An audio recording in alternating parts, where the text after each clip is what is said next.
Yo, mambo vipi? Leo tumekuja na story ya Willy Paul.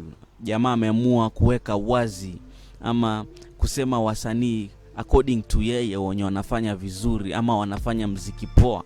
Yeah, don't worry about the background, tuko kazi na lazima tuchape kazi ya YouTube pia ama vipi? Yeah, so let's get in and let me share my screen. Itakuwa hapo on your left ama on your right pale. Yeah, ndo cheki ni nini naongelea. So jamaa kuna post aliweka hapo jana, akadai aje kwa caption akaandika hivi, akaweka hiyo picha hapo, alafu akaandika hivi, na nisikie takataka ikisema ati Kenya hakuna content na talent, na kuambia hii album nayo itafanya wanaume na wanawake wavue nini ama vipi? So big up to all the artists that are doing good music. Unasikia? Big up to all artists that are doing good music. Not hizi jina ni za wasanii wanafanya muziki poa na sio wenye wako kwa album. Yeah, so according to yeye wasanii wenye wanafanya vizuri ama best artists wa Kenya wenye wako fit, yani according to yeye hii list ndo ametupea. Akatupea Bien from Sauti Sol. Unajua ule jamani mnoma, of course hakuna mtu anaweza pinga hiyo. Real Nyashinski, Nyash pale noma pia. Nikita sawa, Calligraph Jones, OG mwenyewe pale ako pale kwa list. Official Masauti, Otile Brown, OBZ, yeah.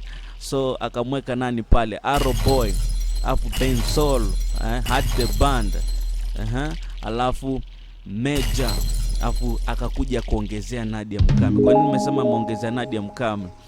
Juu Nadia Mukami kwa hiyo list hakuwa, hata nitakuonyesha hapo. Hii video nilikuwa nifanye jana lakini sikuifanya jana. So akakuja akasema aje pale, kama hauko hapa usijali, punguza tu hasira na ufanye kazi, unasikia? Yeah. So Arboy endo alijibu pale, kama hakuna Nadia wangu hapa, list yako ni Mbwakili Gadhe. Unaona sasa?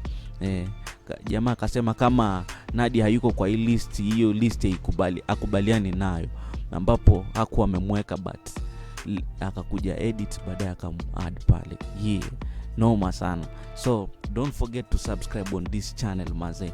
So comments zingine pale unaweza jisomea mwenyewe, unaweza jichekea pale mwenyewe amedai aje. So wacha tuende kwa tukombani hizo stories zote ama vipi? Tuende pale kwa ingine pale, anajita ganani Nandi, from TZ, ule mrembo mkali sana. So unakumbuka wakati Willy Paul alikuwa na hama from gospel to secular music, alitumia mrembo sana ama vipi? So akasema aka katoto so jamaa anaonyesha miss vibe la Nandi sana, ama maybe ako kwa album, hatuwezi jua ama vipi. So thanks for watching and make sure to subscribe on this channel, utakuwa umetisha sana. Yes, let's meet another one, we do it bigger and better. Yeah, kaboom, unatisha mzee. Subscribe, like this video, kazi utakuwa umenisaidia sana kwa hii channel tuifanye kuwe juu ama vipi? Yeah, baadaye.